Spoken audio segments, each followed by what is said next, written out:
course.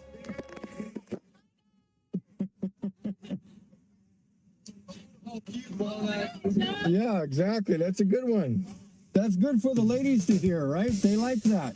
When you swear. It's very attractive. Hey, ladies, if you want a real man, you might want to get somebody older. More mature. More mature. Huh? More mature. What are you doing, buddy? Hey, I got this on YouTube, pal. Rolling down the highway, decals galore. Flat earth preacher, Mikey's out for more. With a bumper sticker sermon, scrolling neon lights. Spreading cosmic nonsense, picking verbal fights.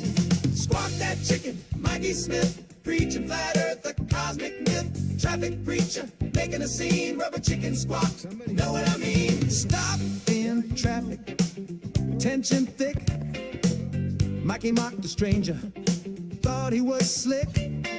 The guy stepped out, said he'd had enough. Delivered a lesson, calling Mikey's bluff. Squawk that chicken, Mikey Smith. Preaching flat earth, a cosmic myth. Traffic preacher, making a scene. Rubber chicken squawk, know what I mean? A punch flew swift, Mikey took the hit.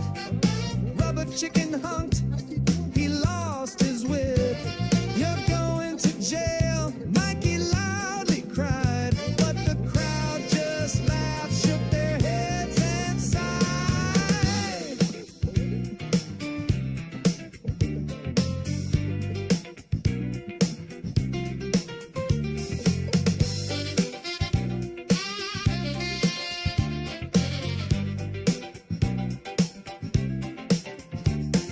The moral of the story, keep it cool and clear.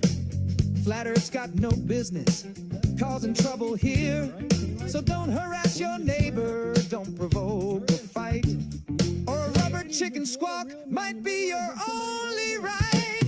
Squawk that chicken, Mikey Smith. Preaching flat earth, the cosmic myth. Traffic preacher, making a scene. Rubber chicken squawk, know what I mean? Yeah, Mikey Smith with your theories and your squawk. Best keep rolling, less preaching, more walk. Keep that chicken silent, keep the peace intact. Flat earth funk, that's a cosmic fact.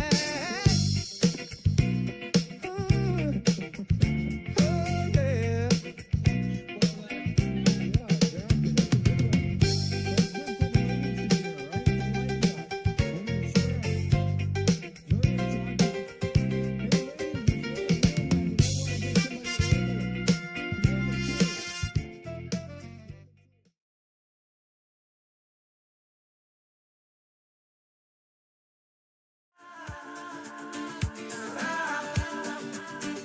Rasputin win. The ferrets burst his bubble with a great big pin. The bald hurts my eyes, reflection shining. His voice hurts my ears, all that esoteric whining. Never understand the wizard's thinking. Hare Island looks like it's rapidly sinking. Trawled by flies and bullied by the cat. He should hide the bald with a wizard hat. Less prep time before the show. Just cover the bald and off you go. The bald hurts my eyes, reflection shining. His voice hurts my ears, all that esoteric whining. Never understand the wizard's thinking. Hare Island looks like it's rapidly sinking. Ra-ra, ra-ra. Rasputin win. The ferrets burst his bubble with a great big pin. The bald hurts my eyes, reflection shining. His voice hurts my ears, all that esoteric whining. Never understand the wizard's thinking. Hare Island looks like it's rapidly sinking.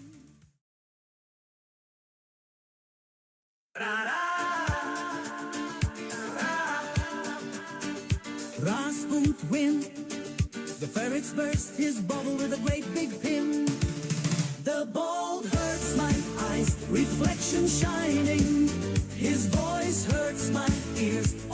esoteric whining.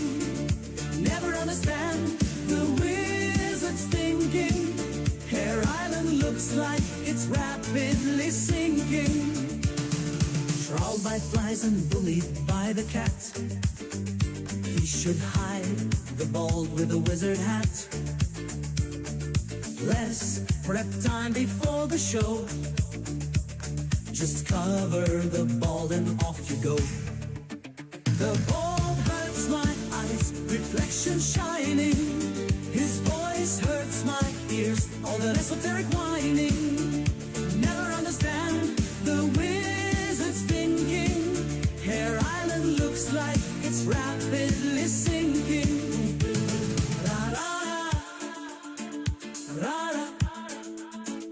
Rasputin wind. The ferrets burst his bubble with a great big pin.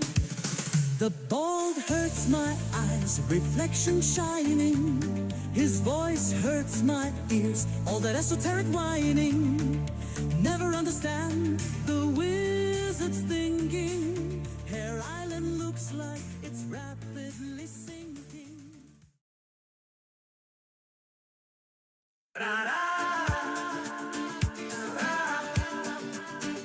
Rasputin wind.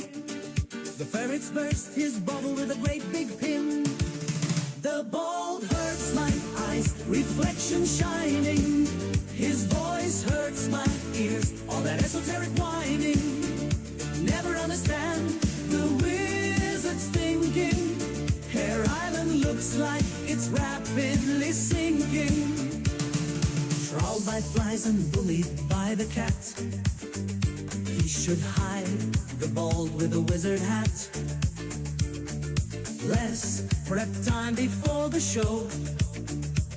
Just cover the bald and off you go. The bald hurts my eyes, reflection shining. His voice hurts my ears, all that esoteric whining. Never understand the wizard's thinking. Hare Island looks like it's rapidly sinking.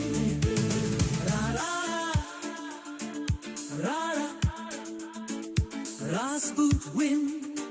The ferrets burst his bubble with a great big pin. The bald hurts my eyes, reflection shining. His voice hurts my ears, all that esoteric whining. Never understand the wizard's thinking. Hare Island looks like it's rapidly sinking.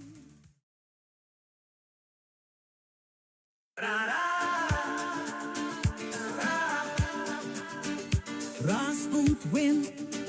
The ferrets burst his bubble with a great big pin. The bald hurts my eyes, reflection shining. His voice hurts my ears, all that esoteric whining. Never understand the wizard's thinking. Hare Island looks like it's rapidly sinking. Trawled by flies and bullied by the cat. He should hide the bald with a wizard hat. Less prep time before the show. Just cover the bald and off you go. The bald hurts my eyes, reflection shining. His voice hurts my ears, all that esoteric whining. Never understand the wizard's thinking. Hare Island looks like it's rapidly sinking.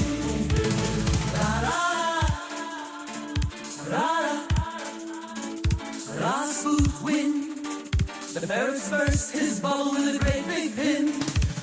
The bald hurts my eyes, reflection shining. His voice hurts my ears, all that esoteric whining.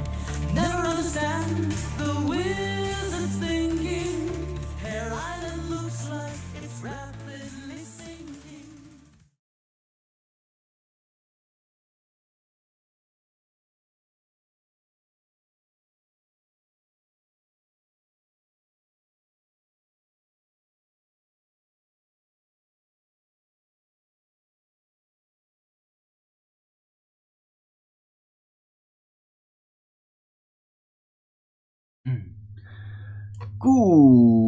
Good morning. Welcome to Flat Earth Early Bird number 2340. I'm your host Arwin. And before I start the show, please don't forget to share it on any platform you deem fit. And if you haven't already, follow me here on Rumble and be here when I'm going live, which is normally 2 p.m. Amsterdam time every day. And please also do support me through PayPal, Patreon, Gifts and Go. Links are in the description box below, or send me super chat over at the Rumble live chat when the show is live, or subscribe to my channel and support me that way. Any support would be greatly appreciated. Just need that $5 through a super chat or a subscription. That would be great. Right. Weather today is total gray soup. Total cloud cover everywhere, and it's raining. And it has been raining pretty much all day thus far. Started in the night and it's still going. Like, this is the first real rain in a while, not just like a bucket being dropped for a moment. So I think it's gonna do the plants out there a lot of good. Just have rain a couple of days like this.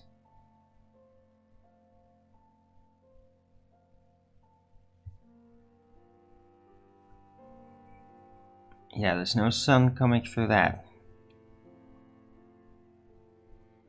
Can't even see if there's like any trail activity or anything. But yeah, up until this rain, there did seem to be a lot of trails visible up there. Alright. Oh, I got a new rosemary plant.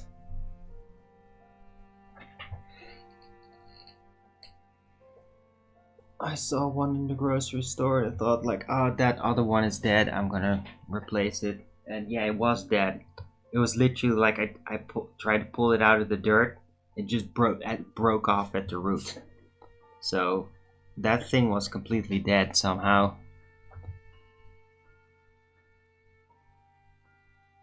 Yeah, but I got a new one, and I hope this one does hold out.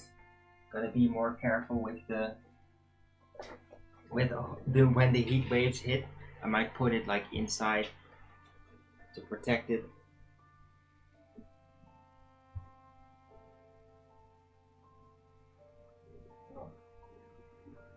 Damn, it's raining hard. Right, but this is it. This is the new plant. Oh damn, it's leaking.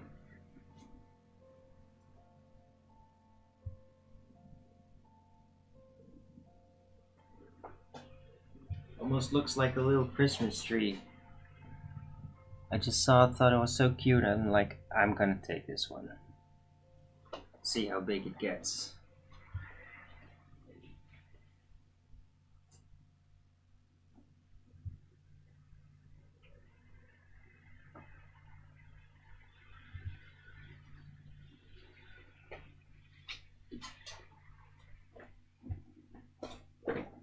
And it is right out there.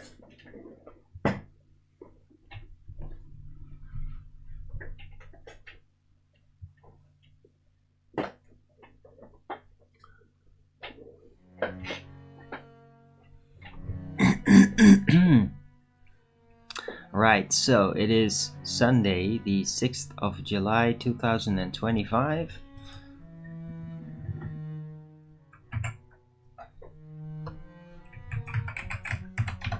Temperature 16 degrees Celsius.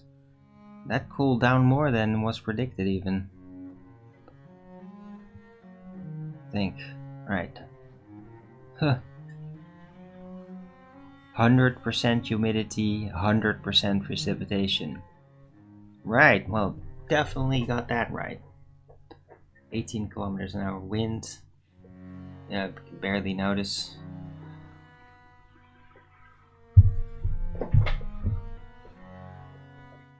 Right, and yeah, as predicted before, it's gonna stay for like 3 days. And then by Wednesday, it's gonna get warmer again. And sunnier.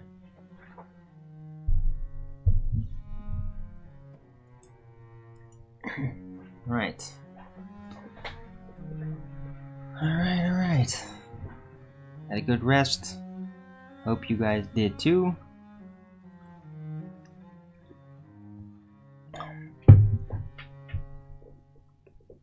Had some very interesting conversations yesterday. I got invited to some new Discord server. I was just hanging around with people I didn't know, and it was great. That person might be watching right now. Hey, Cyberblitz, first in the chat. Good to see you. Good morning to you too.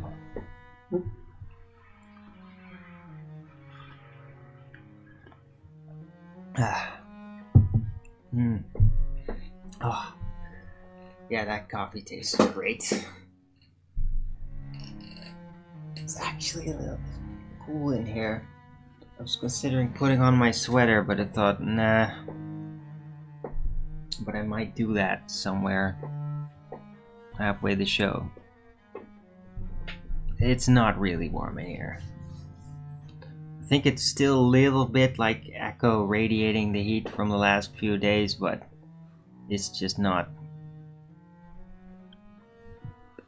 really warm anymore. And that's fine. Although I seem to have a little bit of eye focusing issues. Sudden temperature drop. I guess that sort of tends to do that with me. I'll get over it.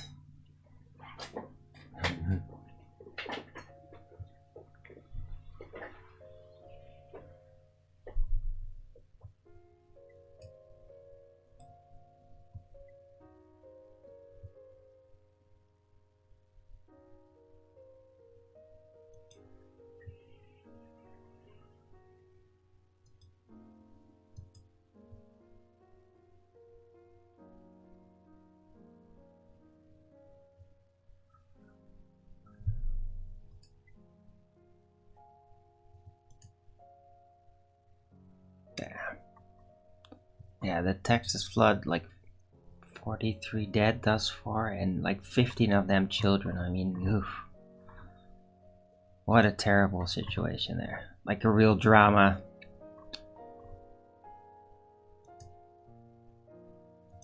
I'm feeling it. You know how it goes, right? If it's gigantic numbers, it's just a statistic. If it's relatively few, it I don't know what that is. It's more tenable to conceive of what that's like.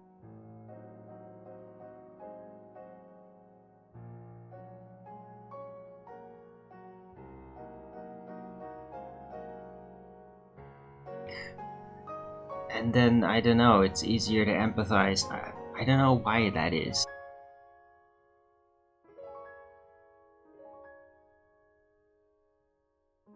Not just like a total one-off, it's never happened before, would probably never happen again. Like, why can't they like build something? Like a storm wall kind of idea. The sudden flood breaks loose, that there's like walls.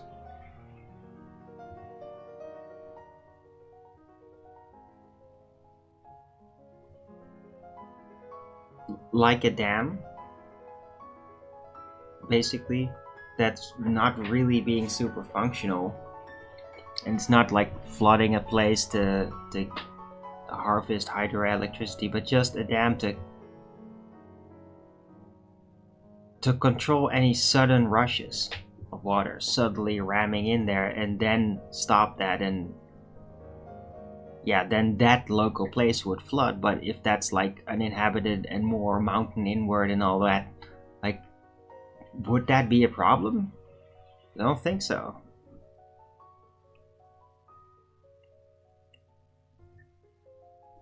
But I mean, yeah, those are like costly construction projects, and And I guess that is mostly it. US government really doesn't build that type of infrastructure unless there's some direct advantage for other plans that they have. They want to use it to control. So yeah, but I mean, it would make a huge difference if you could actually build something like that.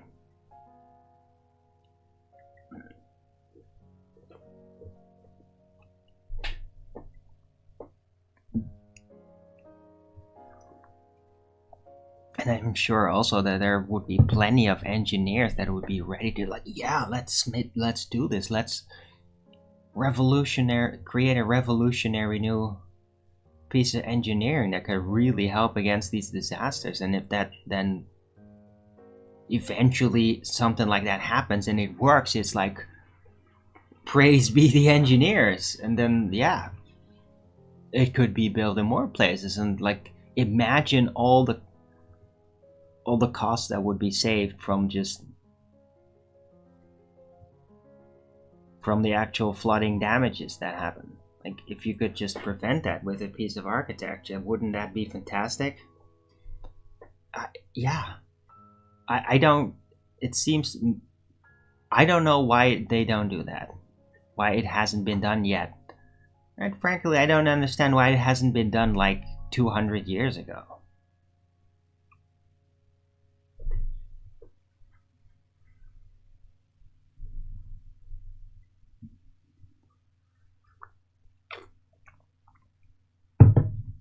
Right.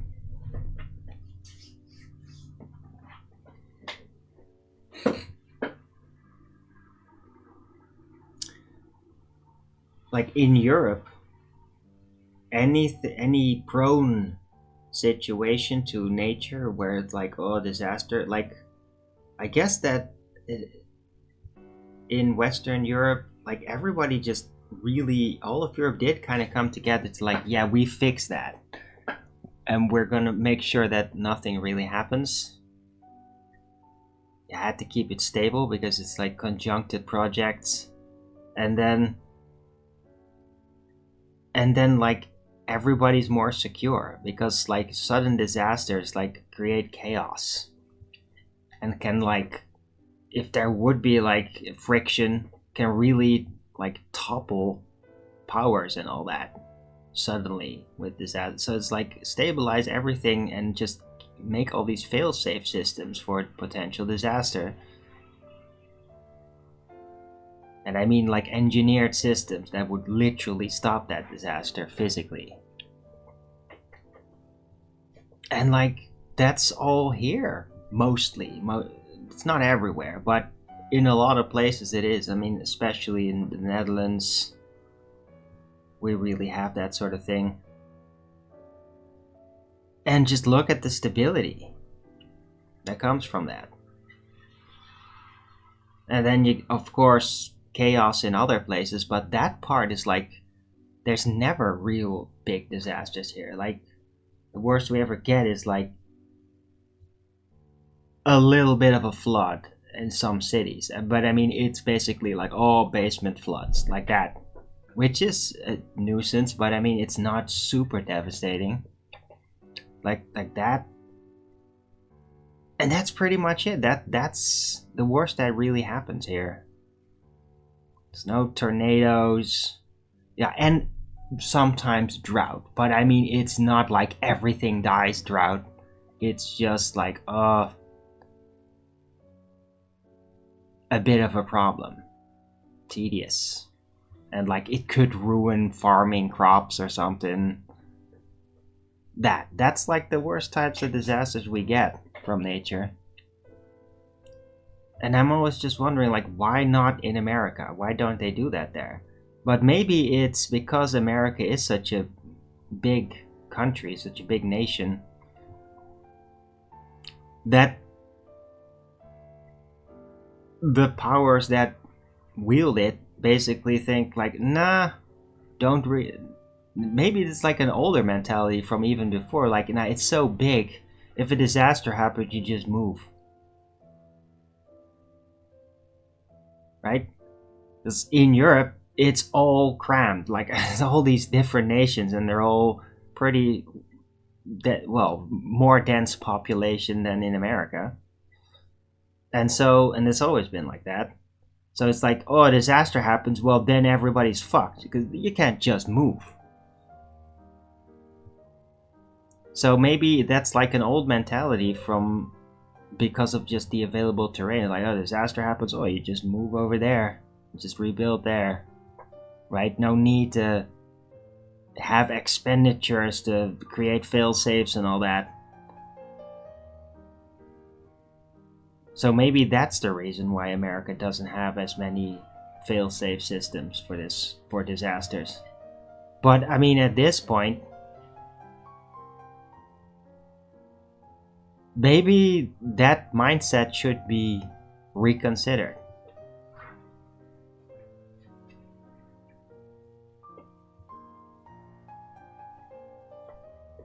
Because it's like, yeah, tactically it would work. It's like, oh, just move over there. But now, I mean, it's a different time period, and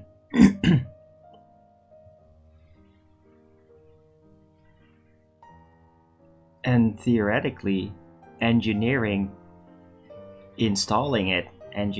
to basically stop the disaster should be a lot easier and cheaper compared to 200 years ago, because of the advances in technology. So maybe it's just time to do that, right? If you're gonna go like, let's redo the infrastructure, like let's fix the roads. I mean, that's like the basics, right? Let's fix the roads. Like, oh my god, finally. With some areas it's like super worn out. And that's going to be a huge hassle because it's such a vast country. It's going to be a real amount of materials and effort and people working on that. So it's going to be costly. But if you're going to do that, then why not secure the investment, right? Because like building roads and all that shit, like it costs. But you want it to last as long as possible. If there's like disasters, like suddenly some flood sweeping over that, yeah, then guess what happens with that road? It's fucked. It's all for nothing. So if you're gonna invest in a costly investment in infrastructure, you want to also, well, maybe secure that a bit by building more natural disaster fail-safe systems to ensure that those roads are not just going to be swept away at any moment, right? Just an idea.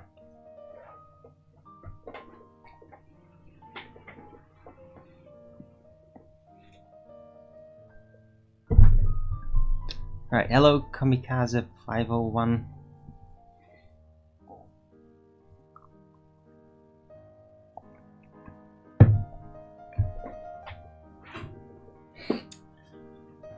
Right, and look, if you're gonna do this sort of thing, you can literally just do it region per region even. It's like, oh, a big disaster just happened. Rescue people, secure everything, see what the damage is, and then see what you're gonna fix, right? Well, if you're gonna do that, and you get some aid influx, you might as well just start building now. And like, yeah, this has happened. We don't want that to happen again. We're gonna build that firewall, that water wall, basically, so that it doesn't have, like, you can do it just region per region.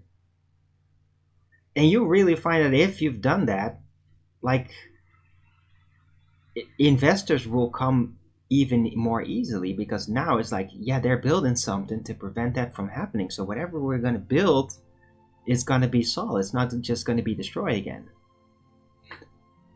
Right? I mean, you could use it. It's like, it seems just tactically sound to do this.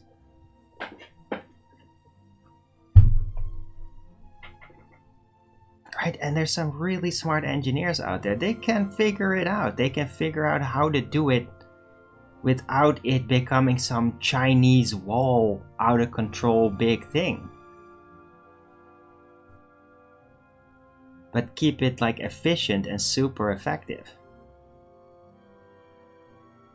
Like with engineering simulators and all that, and then really make it perform even above what would be thought of as required.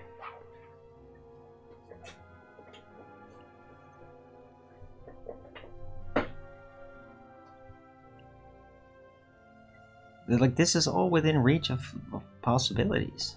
All it requires is just a green light and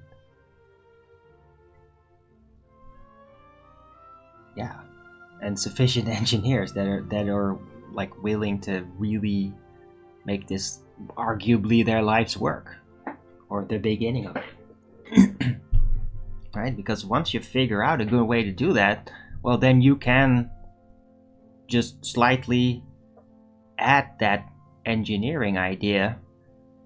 Like, you can just add it to the library, slightly modify it to adapt to other locations where similar things could happen or have happened in the past. And then, like, you make it a standard system, and then it's like it gets even cheaper, and just look at what you get out of it. Look at all that security that you suddenly create. And with security from natural disasters comes like investment opportunity, because it's more secure to invest there. Like, it just seems so logical to me to do that, to go in that direction. Anyway, I'm rambling perhaps, or maybe I'm secretly appealing to Trump's business mind with this, because yeah, he's still at the helm, he's still going, and he's still like always been very focused. Like, how do we make it all work again? And I'm just thinking along.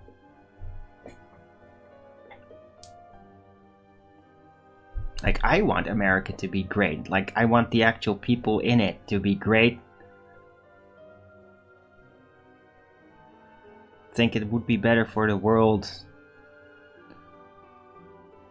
They're doing worse. It's just crazy psychopaths on top just start to use the chaos to get away with more conquest crap that actually aggravates everything in the world. So yeah. Right, also, by the way, I was watching my lunch break yesterday night. That blew my mind. What's it called again? Old World Dwarfs. Weird. And like teleportation effects in the vicinity of certain mountains. Like that thing was a pretty intense story that they put together there with my lunch break 133. Just link it up with you guys. Should definitely check that out. That was pretty mind-blowing. I mean, it if you like never heard of any of it before, that'd be like, what the hell? It might seem crazy, but there's probably a lot to the details that they talk about. Roughly described, there seems to be some sort of magical places or vortexes where there's weird time distortions, or experienced as such, like around and in certain mountains, and they're all over the place. It's not just one place on Earth, it's like multiple places. And for some reason there's like what seem to be dwarves there, and it's almost like dwarf wizards or something that apparently are timeless, and they're like walking between time. I mean, it becomes really it sounds totally out there, but I mean, from everything I've seen, even through my visions, I'm like, yeah, that could probably be, and it's like, it's scary. Like, it is going to be scary and like dislocating your spirit because it's so far away from being a standard human being in this world. It's out there. Like, these dwarf creatures are really going to be very weird. Immortal dwarf wizards, but I mean, they're probably like lackluster in purpose. They could have like Q syndrome, like Q from Star Trek. I mean, that concept was brilliant. They're like the gods of the universe, but I mean, they're like bored shitless because they don't really know what to do with all of it, and they're all bound by rules, and things get boring, and they can do anything. And that was like a whole thing, that like their culture that was like really well exposed in Star Trek Next Generation with the Q. Eventually, it starts really messy, first season, but like later it becomes way more sophisticated and interesting, right? And these dwarfed wizard cultures, if they're still out there, and they probably are, because I mean, they're literally like unstuck in time or something. Reminds me of the movie Time Bandits too. You gotta wonder where they got that idea from now. Like, yeah, they probably learned about weird dwarf wizards in mountains. Accounts of seeing that and meeting that.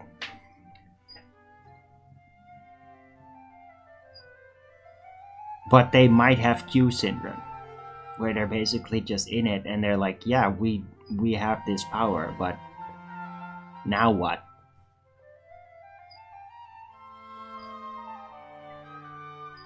So that's my thought on that. Right? It's not like, oh yeah, I want that power too. And like, yeah, when you get that power, like, it's gonna be, you're basically going to not be like humans anymore then. Like, you're gonna be dislocated from what it means to be human, and maybe even the reincarnation cycle with that. You could think of it like, then that's your last run. Like, the whole process of everything is gonna then bypass you. I mean, it's just spiritually so dramatic if you like wanted to become part of that.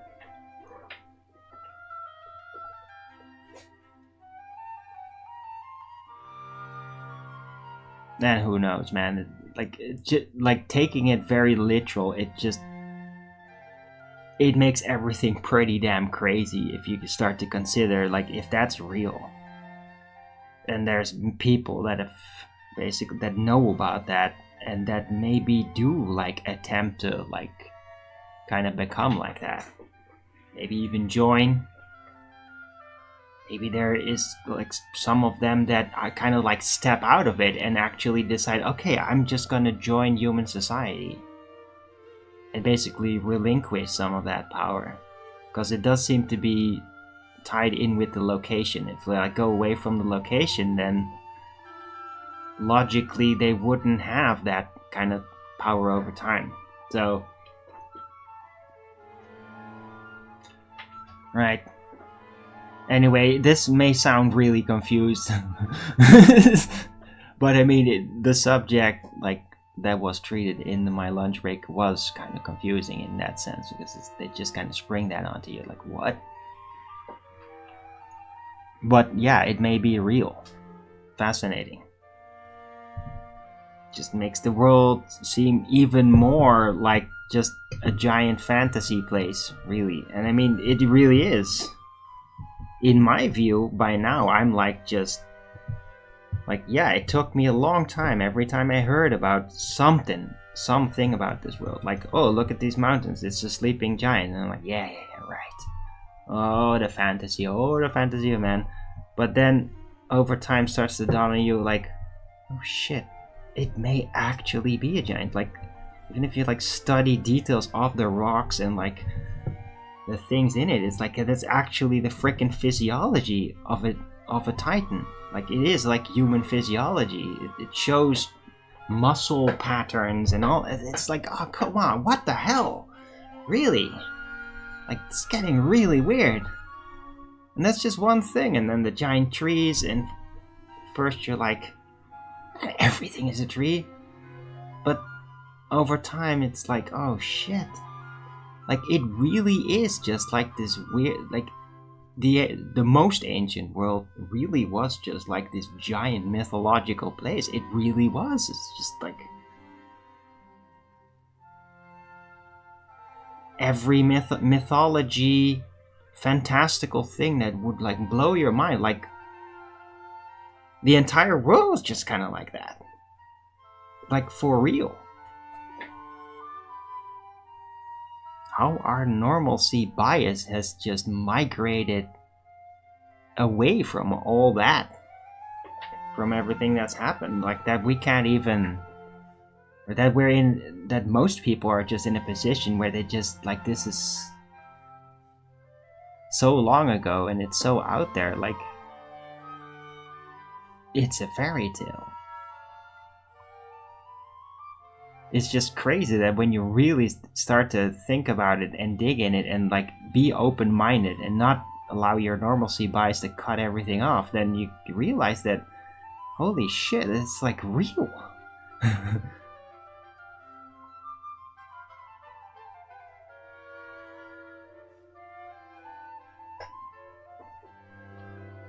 Right.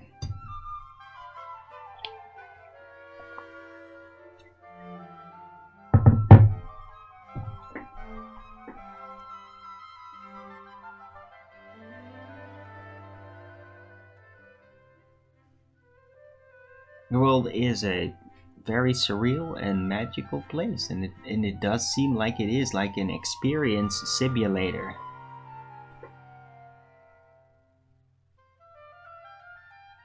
If you just think of like what was out there, how it was out there, like how powerful things really are, how powerful our subconscious is.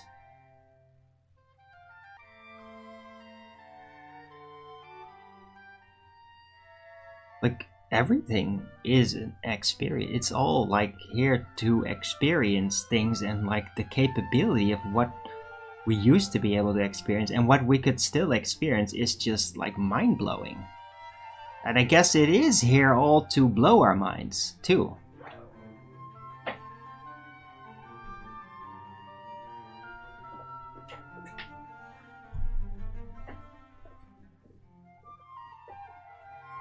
Right?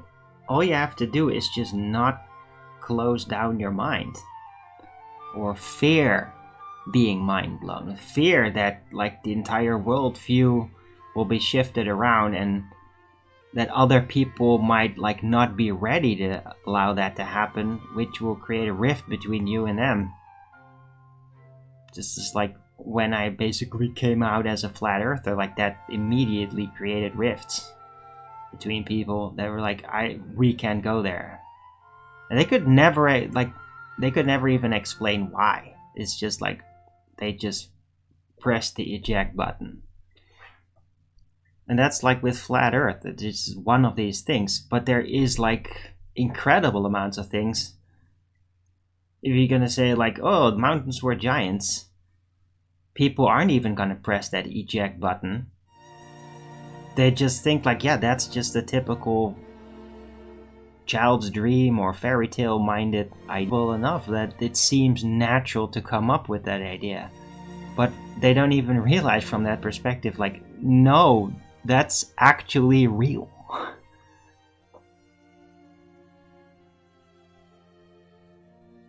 It's just so natural that it just seems like a natural fantasy. Unlike flat earth, which is like really, it will always be like this eject, immediately eject, and it seems like an unnatural idea within the programming.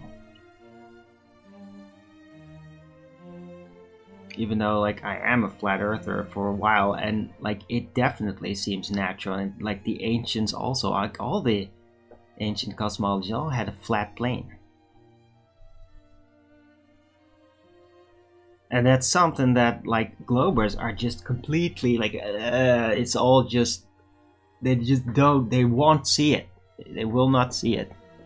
Like, no, they knew Pythagoras knew years ago. Right, yeah, it was just never put down as a cosmology ever. Not until like the 18th century.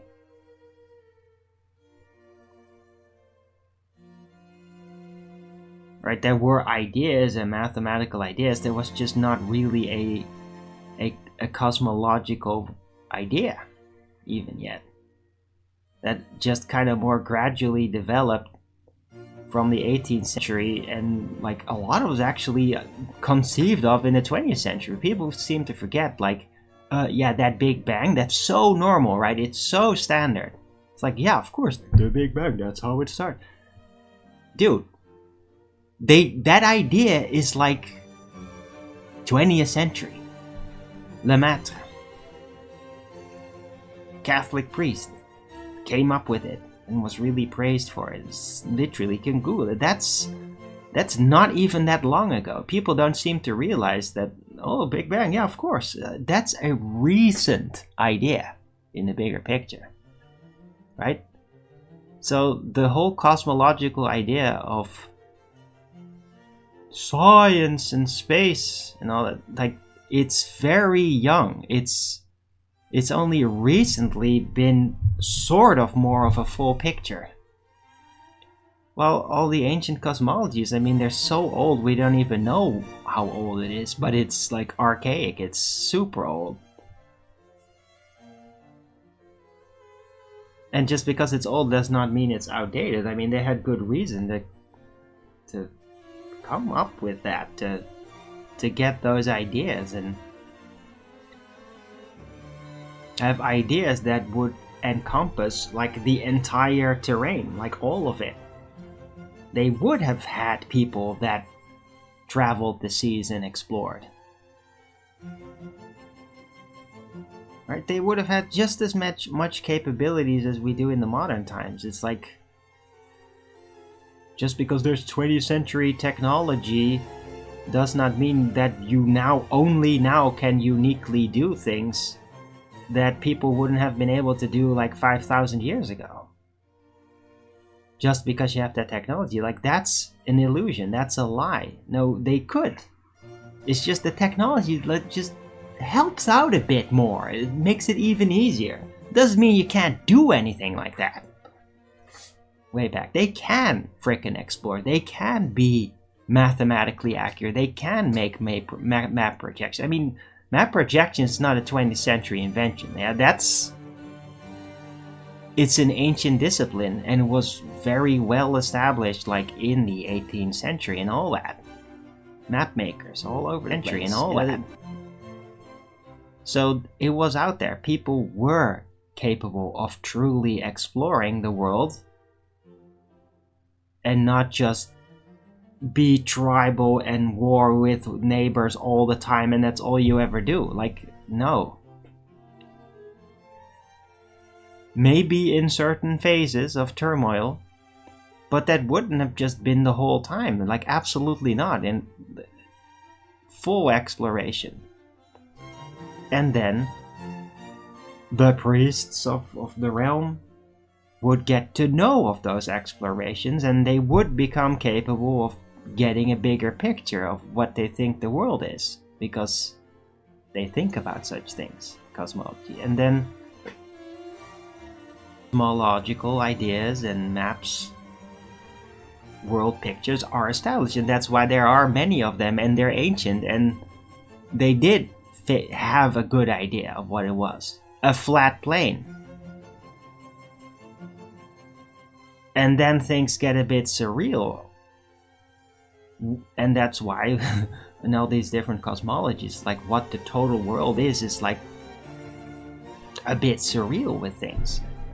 And even in the depictions, you get the idea, like, whoa, this is sort of surreal about it.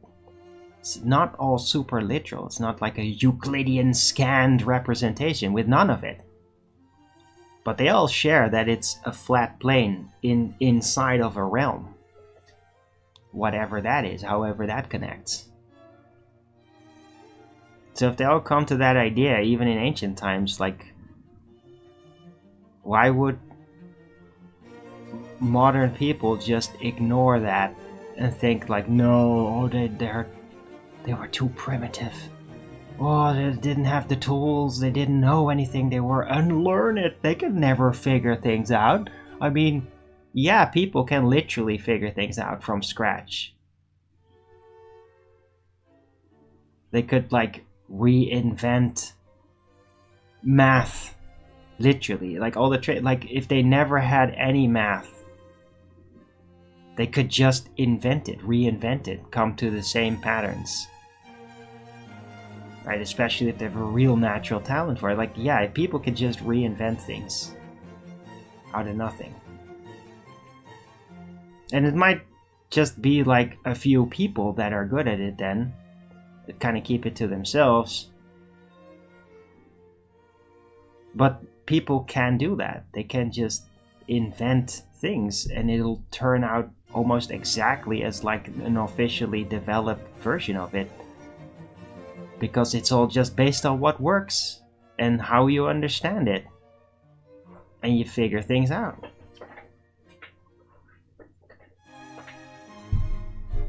Right? Rediscover technologies, rediscover disciplines.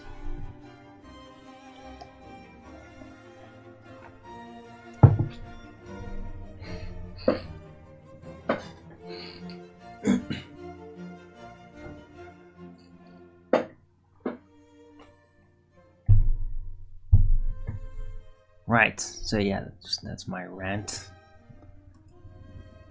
about cosmology. Hope you guys appreciate it. I think I made my point with it. Like, I just got talking, and then at some point I wasn't really sure what the point was that I was trying to make, but I'm just talking about comparing it. And this system in people's minds where they just like, oh, that's just the old, we're better, we're newer. And I think that is like also an idea, kind of an arrogant and ignorant idea, cultish, that is being reinforced by like NASA people, who will just scoff at any old thing as like, oh, it's archaic, they didn't have the technology, they didn't know Earth was a globe. And so they kind of like, I think that they're really to blame for the cultish programming and why people would ignore ancient cosmology and how they all used a flat plane. And I mean, we hear globers that would just say like, no, they knew it was a globe, right? And then they reference Aristophanes and Pythagoras and all that. But I mean, there is no recorded globe cosmology, though, within any of it. So it's just vague swimming around, not really thinking about it carefully, just trying to find the proof that they did figure out it was a globe. And that's it, not really wanting to see what was really going on. And I think that's really like NASA's fault, because that is how they program you.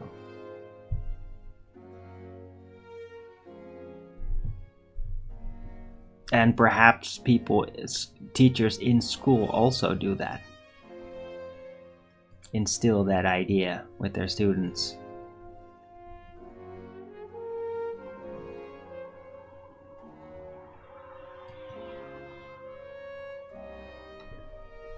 Right, as far as I'm concerned, in school what you should have instead is like cosmology. Just the class cosmology, where it is like, let's go through all the different cosmologies from the past. Where did it get it? And what do we think now? And how do you know? And how do you figure it out? And just like, it is like a worthy discipline to learn. Right? But I mean, the controllers don't want us to learn that, because it will make you too independent minded. It would like really help develop critical thinking, which is something that they don't want everybody to have, specifically. They want you to just be able to learn whatever.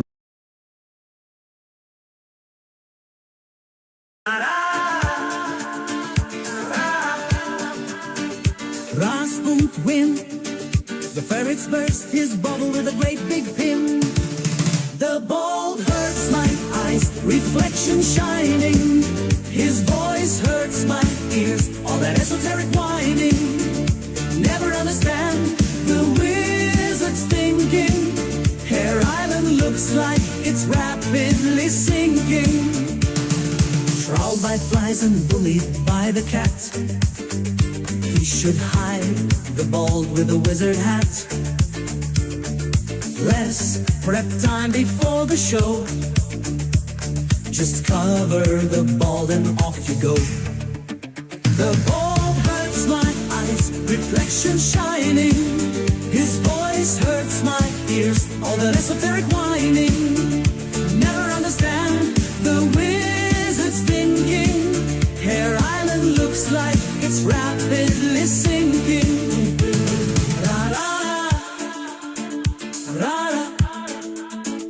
Rasputin win.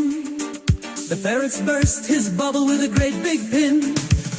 The bald hurts my eyes, reflection shining. His voice hurts my ears, all that esoteric whining. Never understand the wizard's thinking. Hare Island looks like it's rapidly sinking.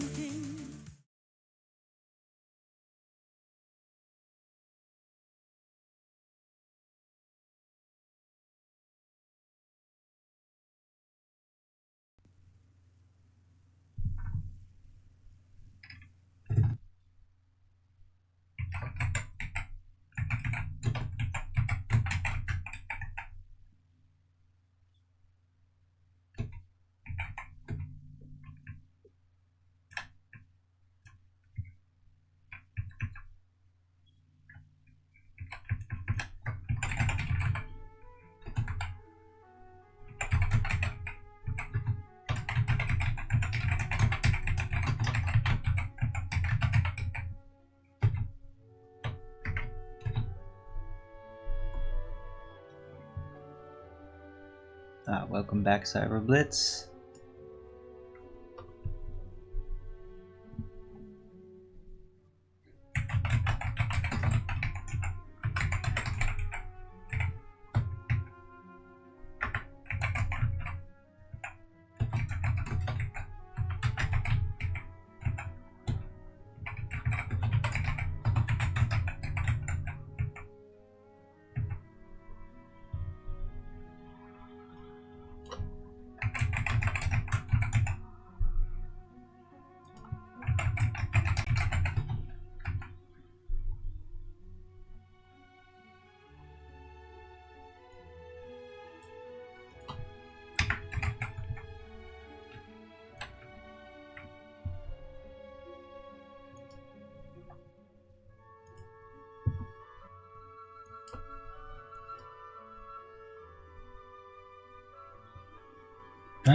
You're transporting beer, are you, Cyber Blitz? Alrighty then. Right, so yeah, I made my title. Engineering Weather Security System. I should be systems to secure infrastructure investment. It's a bulk beer company. Okay. Hey, it's a job. People want their beer, then you're gonna give it to them, right? Or you're gonna supply, so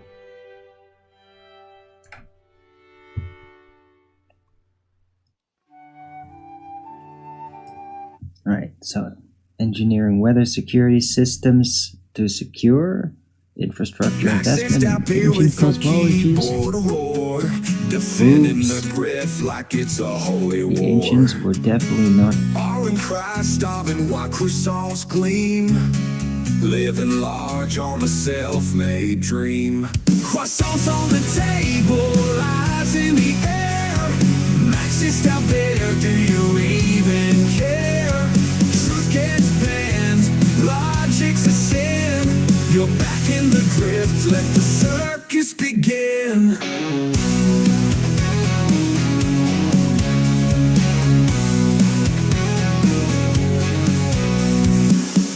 Begging blues, it's a tragic art. Arwen plays the victim, breaking hearts. The hunger act stopped when the truth got loud. Now it's all shadows, no more cross on clouds. Croissants on the table, eyes in the air. Maxist out there, do you even care? Truth gets banned, logic's a sin. You're back in the grift, let the circus begin. You hit that rumble, comment spree. Lie to the scam, can't you see? A block for truth, a bat for the light. Maxed out there, you're losing the fight. The starting claim was a paper-thin play. The croissant flex gave the game away. Knock 6, stop here, you're in too deep.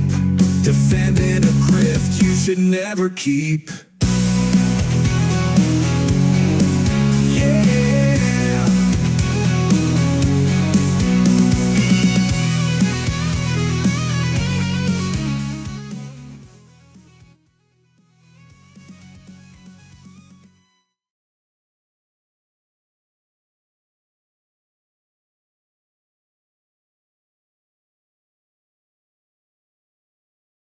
$50 years worth of beer while delivering it. Wow.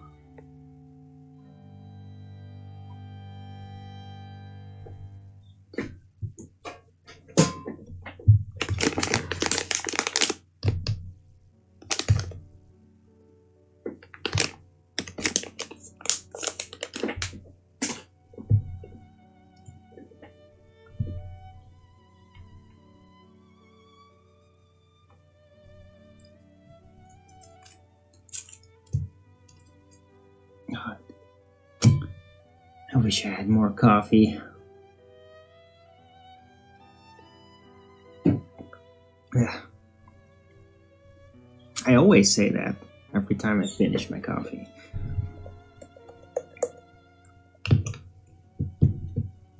But I know that if I actually immediately got more coffee, then it would be too much.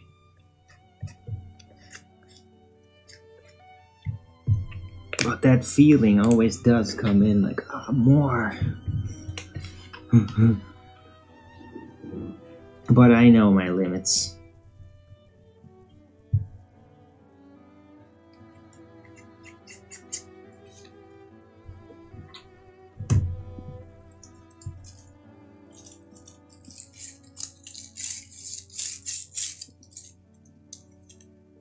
Alright, hope everybody's having a great day and hope you're inspired by my show. Doing my best. I am kind of inspired.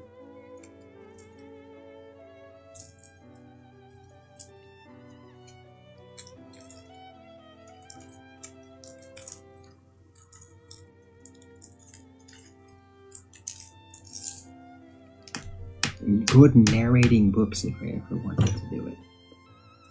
Really, you think? With my voice, are you sure it's not gonna be irritating? I don't know, I always think my voice is irritating, but maybe it isn't.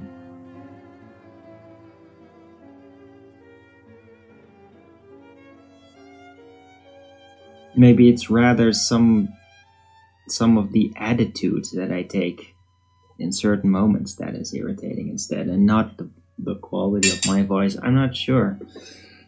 I mean, I do my best, but I don't know if I could like read text and then read it out just as well as when I'm actually naturally trying to explain something. Don't know if it would work just as well. You don't water down my coffee? No. No, I do not. Hold on. I'll be right back. Don't go anywhere.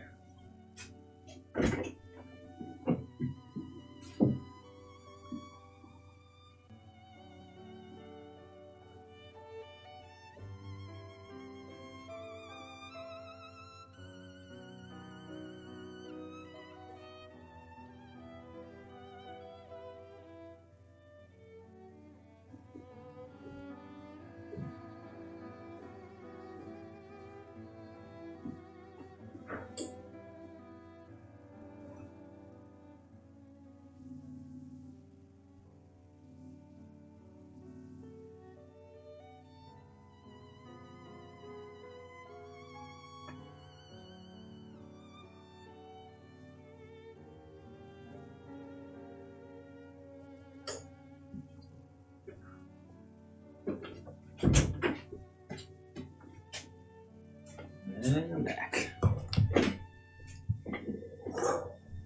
I have a good voice for storytelling. Okay, you mean I would make little kids fall asleep?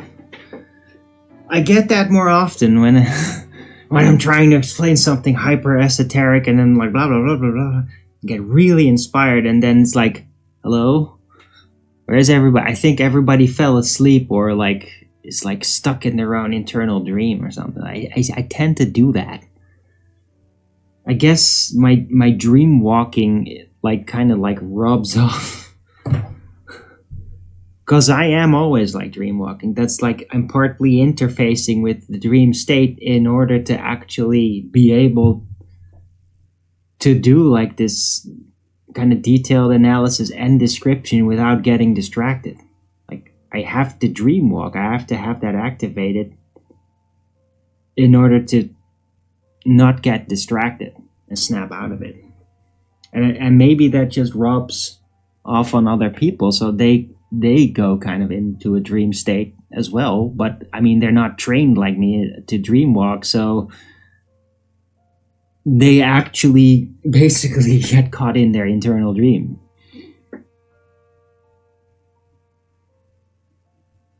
So I definitely have a good voice for causing that effect. I don't know if I'd be really good storytelling voice for like a bigger book or something. I might just be like really too distracting. Maybe. But I mean, it's an interesting idea, yeah.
Mm-hmm.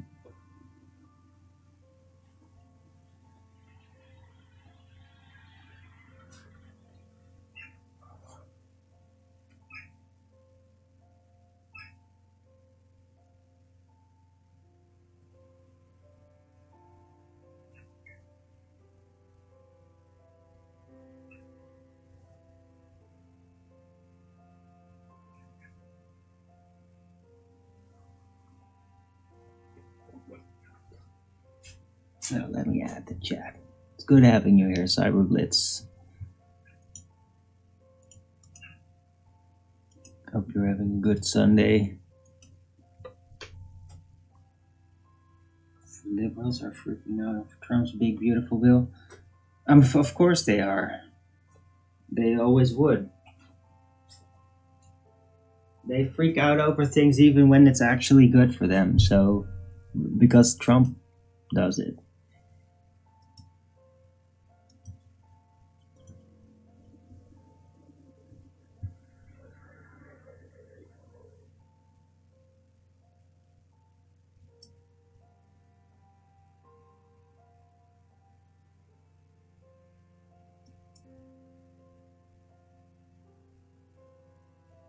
Iran's supreme leader has reappeared. Okay.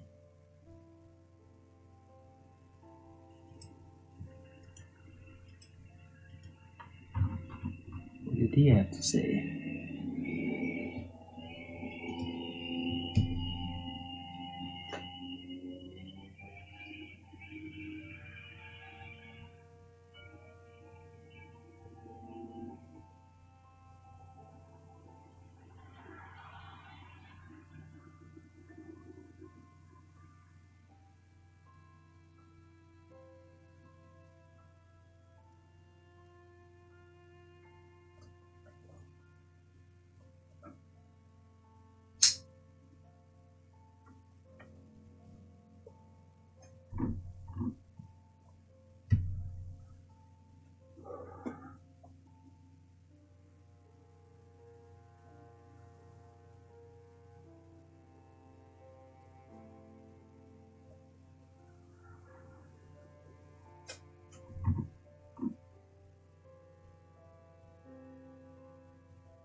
Hello, astrophilology.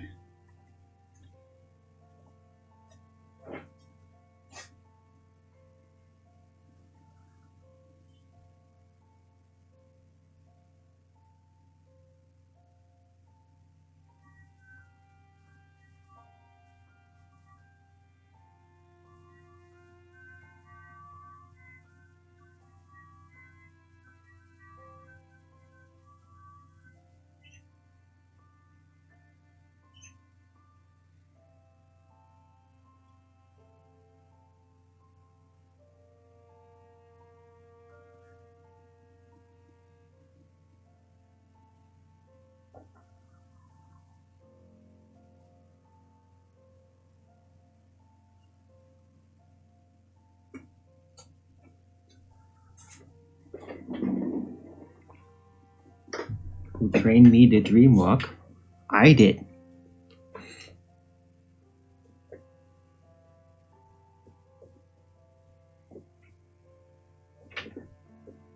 It's more like something I've been doing throughout my life, and I just learned to actually figure out what the hell that was, and that I can control it and do something with it. But it was basically a naturally arrived talent that I latched onto. Like, I'm going to do this thing. I'm going to be really good at this, and it's going to be pretty rare.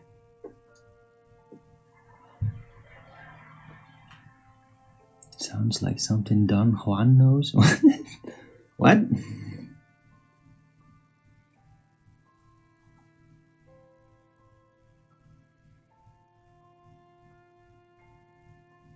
I might have, like, as a kid, noticed certain other individuals would do that, and I'd copy it. I'd copy the frequency of it, right? I mean, I am like a spiritual shapeshifter. I can, or a parrot, I can, like, copy somebody's frequency and what they're doing, and then kind of, like, see how to attain and hold on to that state of being. So I might have, like, copied it from other people, but I mean, that would have been very young and I wouldn't even know who those people are. Like, recognize the state of their minds and, like, see what comes out of them, the inspiration that comes out of them, and then, like, I want this, I'm gonna adapt my frequency mentally to this and then do this, and it worked. And then I kept doing that. But that would have started very young, like when I was 5 or something. but I don't remember with what people. I didn't have really any like memory storage for like what people even were. I would just like recognize frequencies and deal with that. Didn't have any social memory at all when I was super young. It would just be like recognizing behavior and that's it.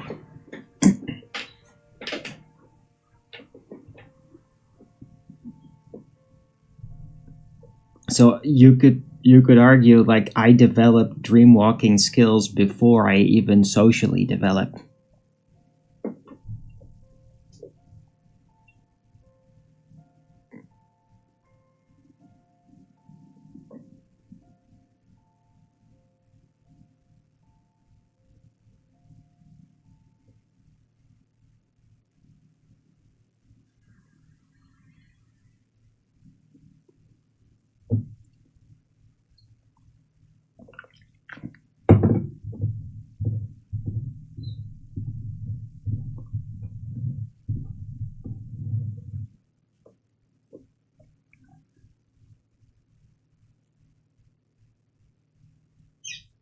Right, so yeah, I don't exactly understand what you're referring to, Cyberblitz, with the Don Juan nose. I don't get it. That's fine.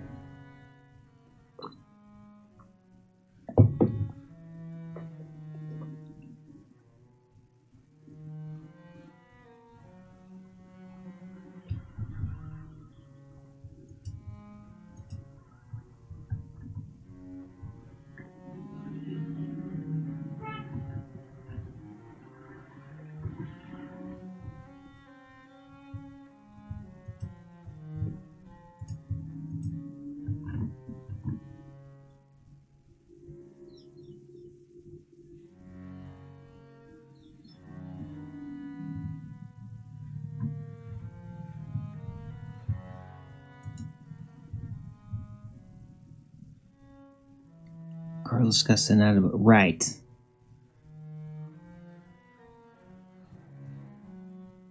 Oh, okay. Yeah. Now, I've heard a lot of the Carlos Castaneda books. My mother used to be into it too. And my dad... I've read like a little bit of it and then I got like tired of it. Because it's like... I already know this stuff and like I've never been able to actually read through it all because I just get impatient. So I think I personally didn't get the dreamwalking idea from Don Juan in the Carlos Castaneda books, but when I'm basically just doing my thing, I think other people have like recognized like, hey, this reminds me of the Carlos Castaneda books, what you're talking about, what you do, and what you're telling about your experiences. Like, yeah, that I have heard before. Like, even my parents were thinking that, comparing that. But I personally never have really read through that whole book, through those books. But I've heard other people describe it, though. A rough idea.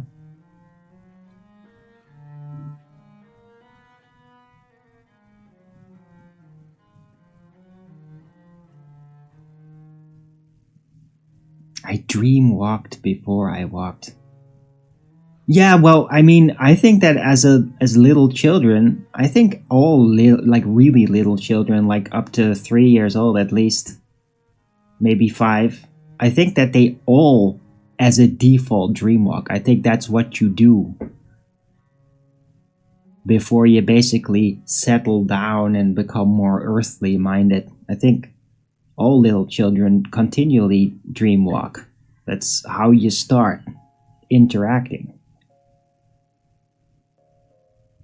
And then they kind of like give up on it because they're now getting preoccupied with the ways of adults and social hierarchy and all that sort of stuff, which kind of snaps you out of dreamwalking state. So that's where then eventually, how children eventually kind of drop the dream walking. Don Arjuan.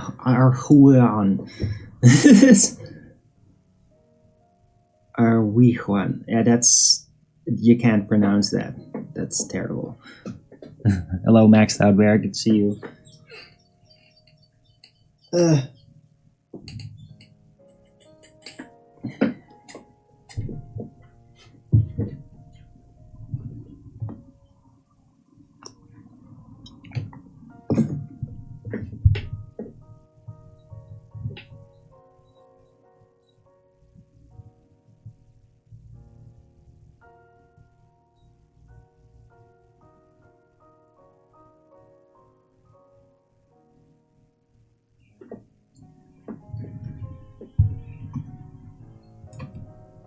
If you maybe you should say it like this, Don Arjuan.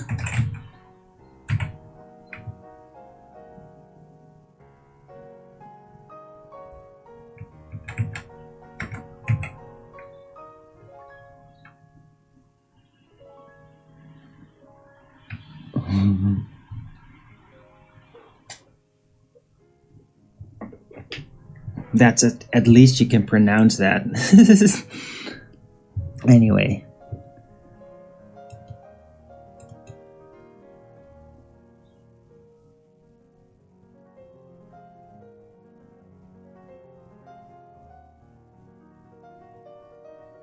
I mean, if you guys are gonna say like, hey, you remind me of Don Juan. It's funny because the people have told me that before, and it still doesn't mean... Like, I just recognize that I've been compared with that before, if you guys are gonna say that. But yeah, I've never really read the books. But I mean, if he's like doling out like fractal wisdoms and all that,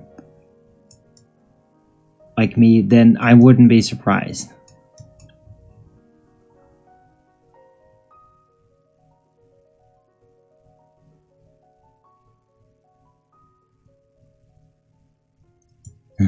Anyhow, hope everybody's having a great time out there. I appreciate my show. Don't forget to Rogans it up if you are.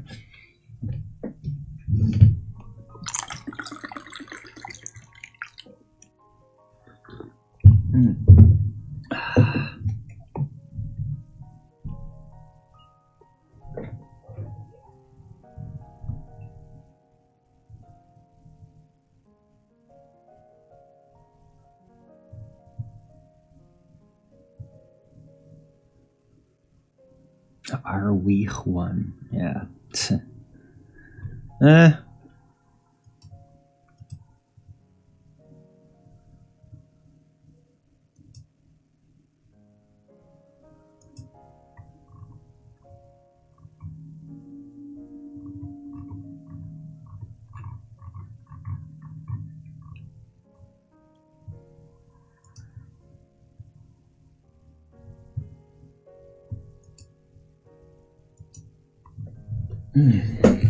it looks like the rain stopped for a bit. That's nice.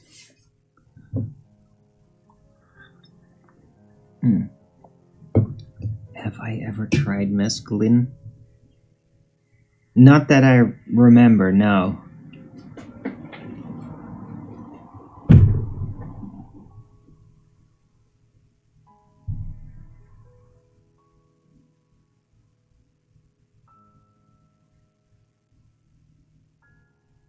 It's just really weird, man, because in the frickin' dark world, I tried all kinds of things. But in physical world, no, I've tried very little.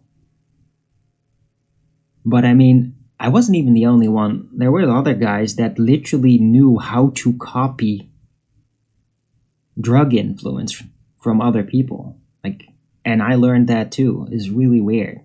So maybe that's why I like simulated taking it in the dark world, because I just knew from copying the state from somebody else like what that felt like, and then simulated it, right?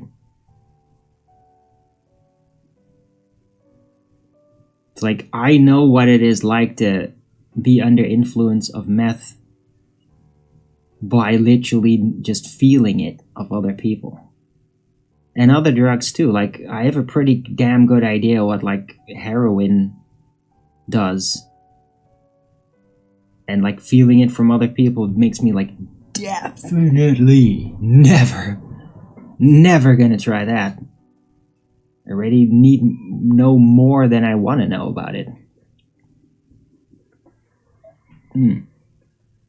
I used to be obsessed with Into the Wild. Ah, right. Yeah, I watched that movie recently.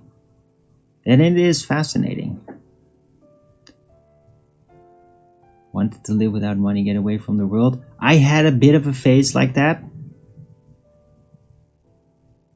But, I mean, I quickly stepped away from that.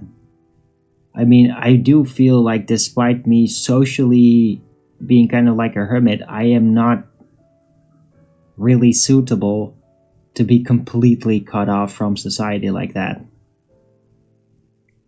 It's like I don't even need to be cut off that much to really experience freedom.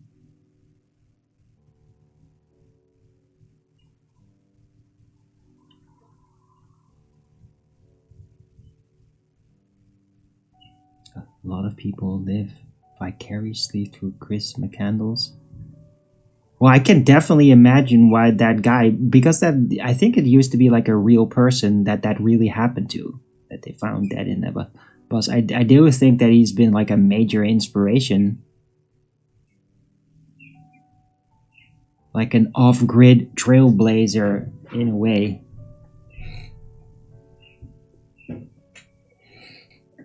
Yeah.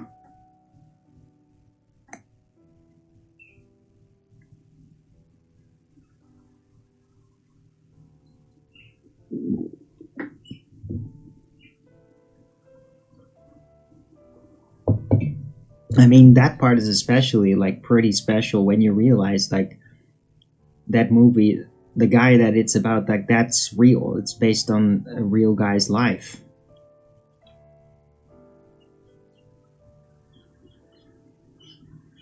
It's not a made-up character. Yeah. I didn't necessarily even know that at the start of the movie, but at the end they like kind of like you the references and basically revealing like, no, this is really based on a real world person.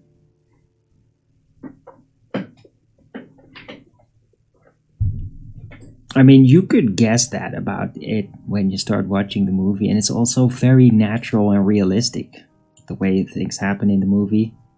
Definitely get a feeling like this is not a Hollywood fake universe or anything they're trying to play out. But they don't just overtly say like, this is a real story about a real person and this is his story. Like, they don't do that at the beginning, but they do kind of at the end. I wouldn't last long in a while.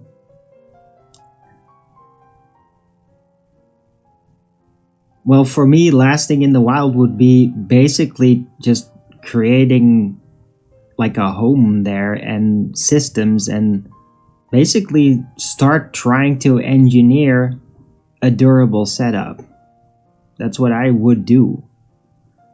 I wouldn't like keep wandering around with minimal devices like the guy was in the movie. Like, that's not in my nature.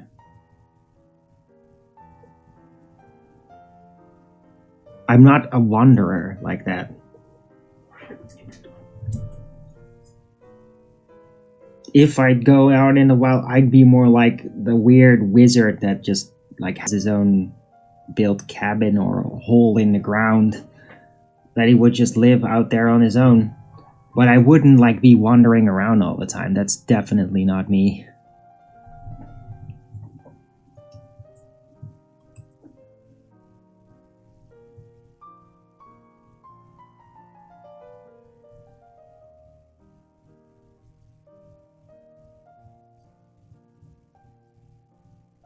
A lot of people are tired of the money system.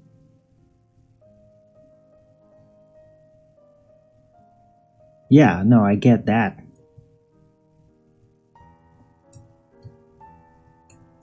right? But I mean, there's other ways. You could just do barter.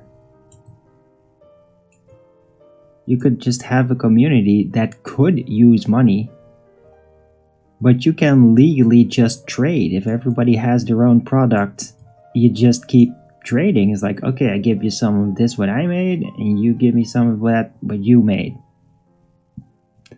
It's perfectly legal exchange, and here's the cool thing: it cannot be legally taxed. That's a great way to get away from the money system. It's called legal barter. It cannot be taxed.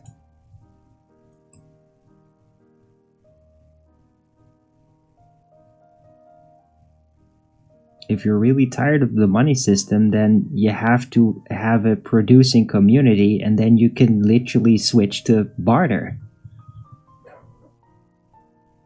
It's a really successful way to get away from the money system, and on top of that, have a self-sufficient community. So, right?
Did anyone find the giant Tartarian coins?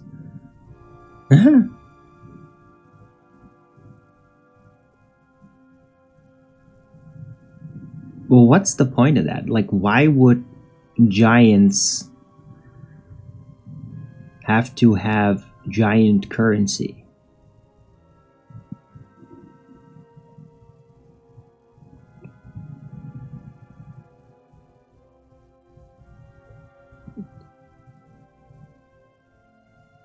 It does not seem to be logical, astrophilology, that giants would have currency like that.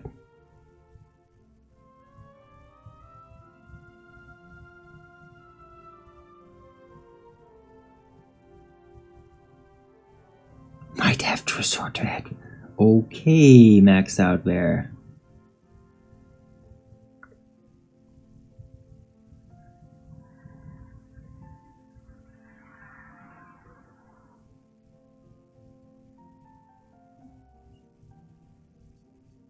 Yeah, I don't think there's going to be a lot of single MILFs in a trade-based barter economy. So, I think they're going to be too busy.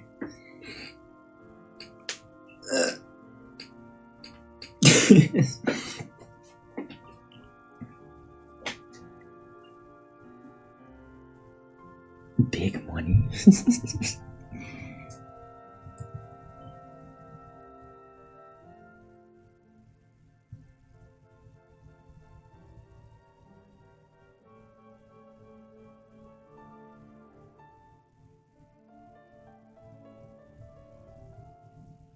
Right, but I mean, there's never going to be like an exclusively barter-based economy. You can do that locally, but there's still going to be things that you want, and then nobody in a community will be capable of actually creating.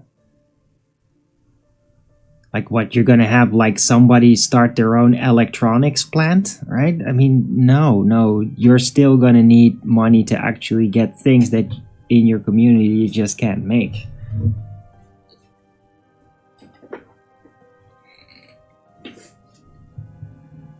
But to minimize cost, you can just do a lot of your like gross product output with barter and then avoid taxation. You just keep trading. Like what you're talking about is like service, is exchanging a service for something. I mean,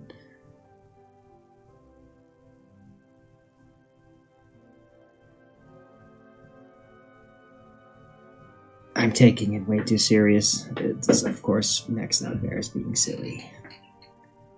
Maxed Out Bear likes to be silly a lot in my chat these days, don't you?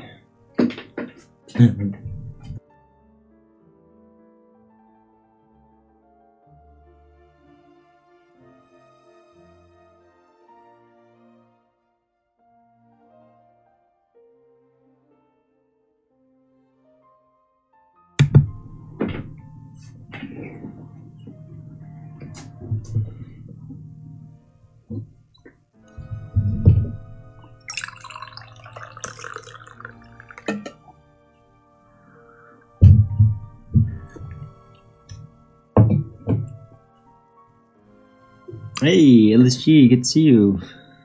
How you doing, man? How are things in the Shire? You got good weather there? Has it finally stopped snowing?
I hope everybody's having a great day this Sunday. I'm overall very inspired today. But, yeah, the first part of the show is definitely done.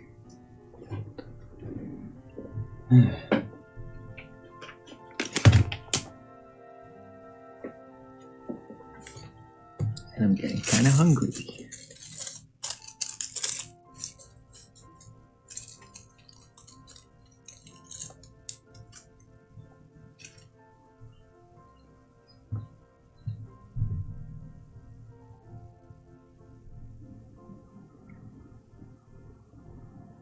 It's okay, Max out there. Yeah.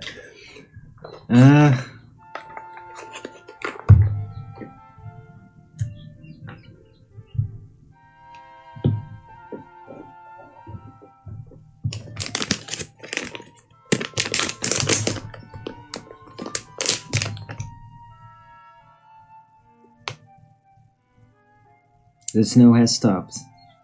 Okay, cool. Weather's good to hear. Yeah, over here it's kind of rainy and cloudy now.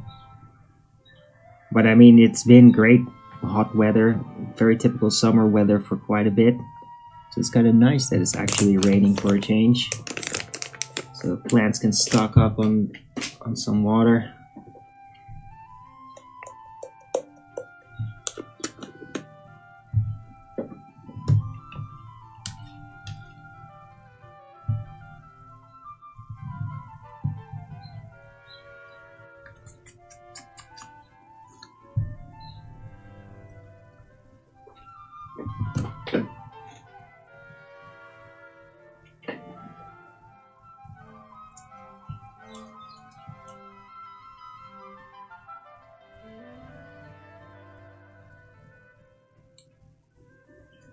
Right, you gotta be silly to have some joy. You know, maxed out bear. We all, I think that can speak for everybody in the chat right now that we all appreciate what you do. I mean, you certainly do manage to bring me in a good mood. It's very rare that you're gonna make a joke and I'm like, oh, don't do that. Although I do remember that has happened.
Follow your dreams.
Huh. Right.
Right, so for everybody coming in late, I talked about a bit of my lunch break video from recently. Definitely recommend you check that out. It's pretty mind-blowing. So here's the link again.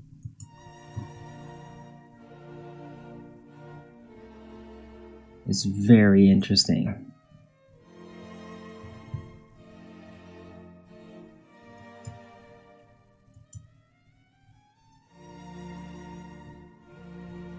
Right, and I'm gonna take another 2-minute break. I'll be right back. Don't forget to Rogan's it up, and yeah, if you can, please support me for PayPal, Patreon, Gifts and Go. Or send me a super chat of like $5, and then I can cash out with Rumble. Right, I could really use the support, guys. So anyway, I'll be right back.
And I'm back.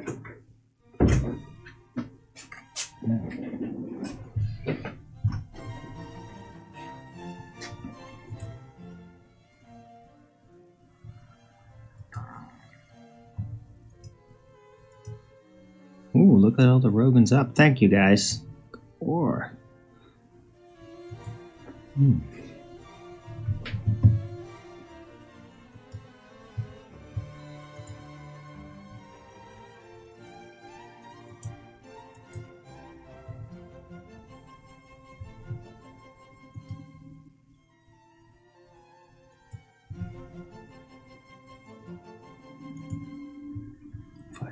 access funds to all 50. Yeah, pretty much max out bear. And don't fit what? Right now?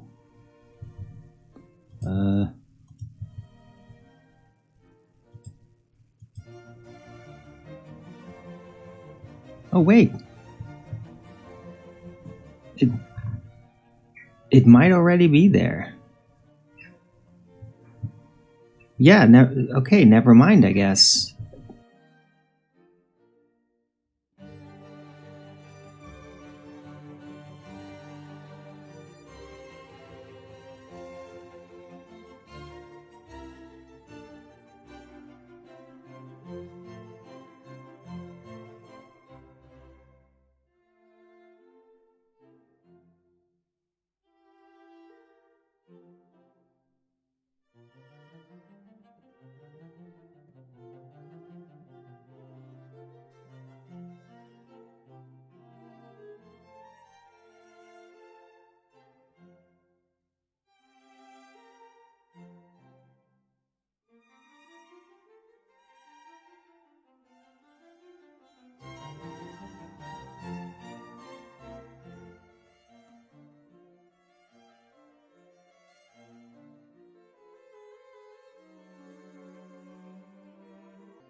And thanks again for the super chat.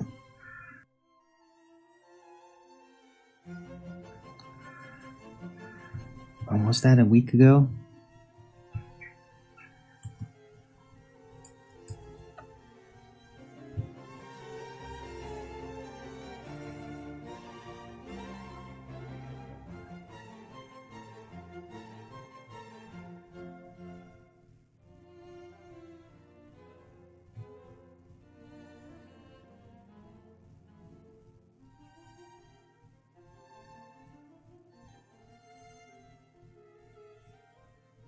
What?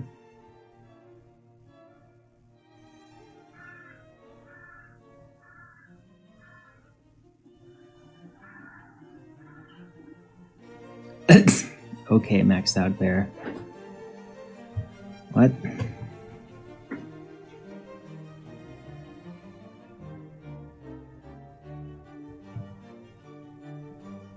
Caves, therefore dwarves. No, it's also about what people have actually seen. It's not just caves. Astrophilology. It's obvious that you didn't actually watch the whole thing.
Okay.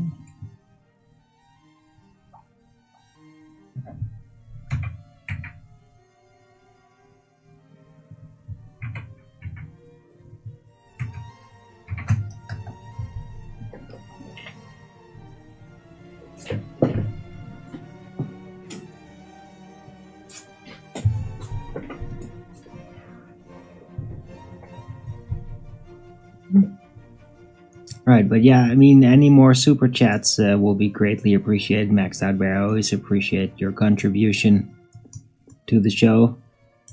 And hopefully others will do that too, if they can. I mean, if you like my show, if you like what I do my best.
Seriously?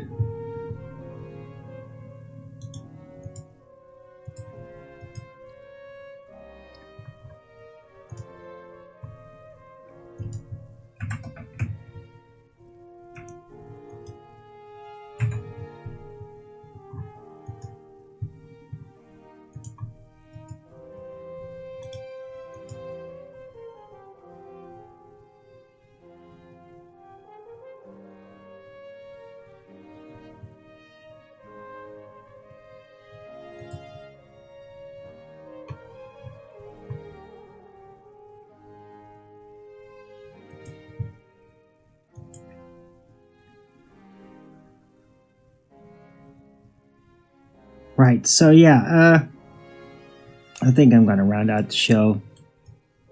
It's been fun having you guys in the chat. But I mean, yeah, the inspiration was really there at the beginning of the show this time. And I kind of all got it off my chest and...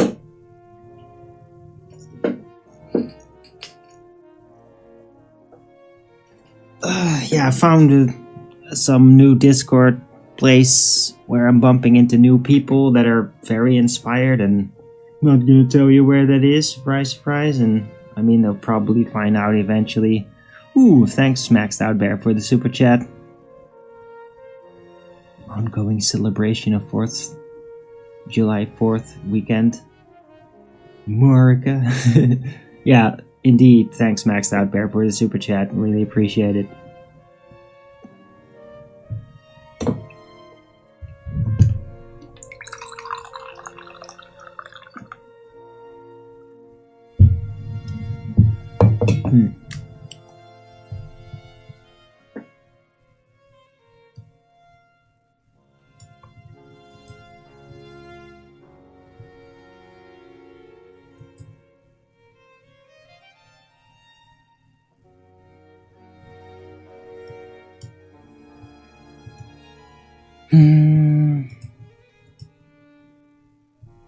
Right, no real news flash moment.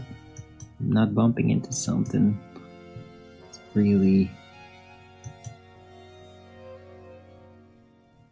worth breaking open a new subject.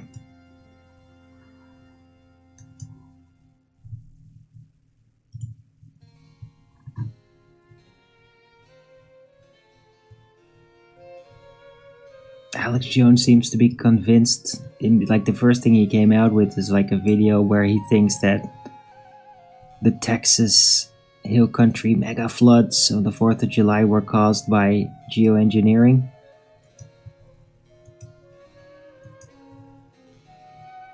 And I mean, it might be, but yeah, even if it, like, maybe it wasn't, maybe this sort of thing just can happen, and you need to build some engineering fail-safe systems for when this sort of thing happens. And that's what, like, the first part of my show was about today, where I discussed that. And how he would probably, if you do that, it would be more of an incentive also to actually redo infrastructure. Because if you're just going to build infrastructure without these kind of fail-safes, well, then another disaster happens and you just have to do it over again, and then the investment was wasted. So that's part of the reason why I really think that Americans should consider doing this thing.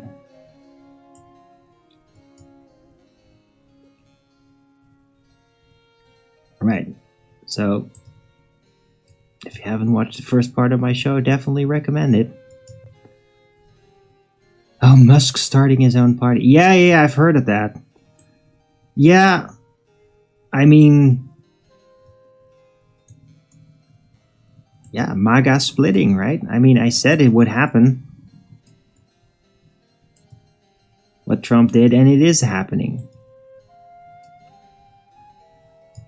And it's like, people already forecasted that it's probably gonna mean that, well, the Republicans are not gonna win the next round, because it's divided now.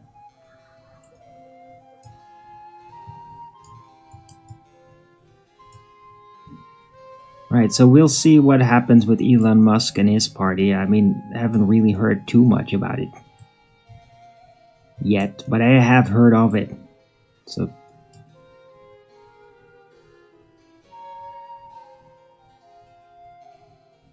and I mean, it will probably depend on how Trump manages the rest of his presidency, whether the Elon Musk party will, like, really get momentum. I mean, the more Trump goes full neocon with his actions, the more popular, logically, Musk's party will become. Because people are sick of that neocon shit. Like the MAGA, well, the original MAGA actually came there specifically to oppose that neocon agenda as one of its defaults. So it's very logical that the MAGA base is getting divided over what Trump's done recently.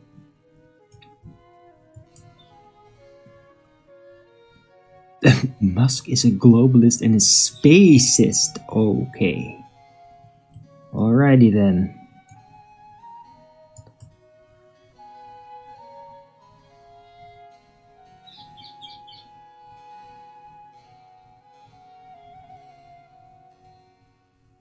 Yeah, sure. Nobody's perfect.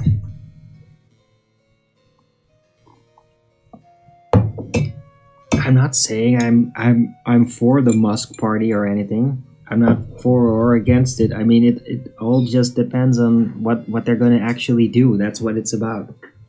Not what they believe in.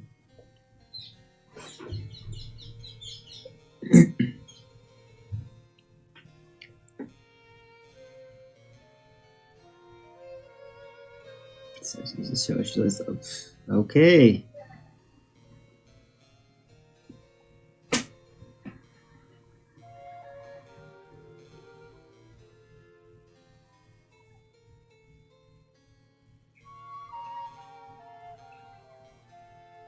Well, what that means is that's kind of broad, so pretty sure he's not like a Marxist socialist.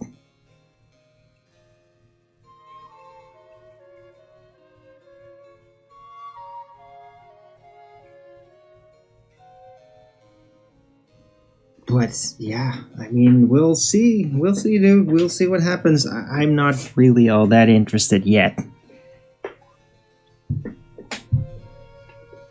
Interested or concerned. It's just like,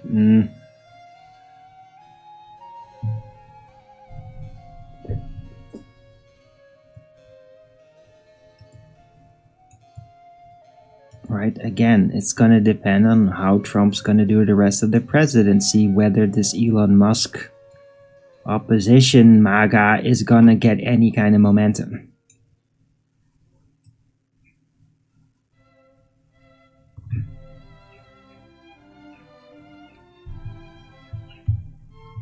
So yeah, we'll see eventually what happens.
Right, I think I'm gonna round out the show. I mean, it's been great, but the chat's not exactly like bubbling.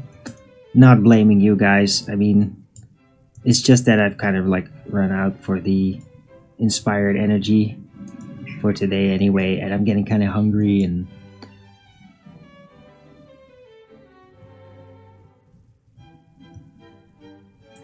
so yeah. I do appreciate everybody participating in the chat though, being there. It's been nice, and the super chat's great, and hope to see you again soon. Right, so thanks everyone for coming. I hope to see you again soon, right? I hope you liked this show. If you did, don't forget to Rogan's it up. And if you haven't already, follow me here on Rumble and be here when I'm going live, which is normally 2 p.m. Amsterdam time every day.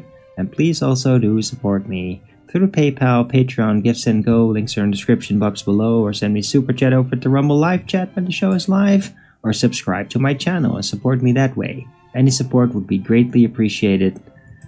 And yeah, I could always use it. Thanks for the support that I've been getting. Keeps me going. Keeps me not starving. So that's very much appreciated. Right, I'll be back tomorrow with Flat Earth Early Bird number 2341 on a Monday. Hope to see you all then. Everybody have a great rest of this weekend. Enjoy your Sunday. And until the next video, keep it flat.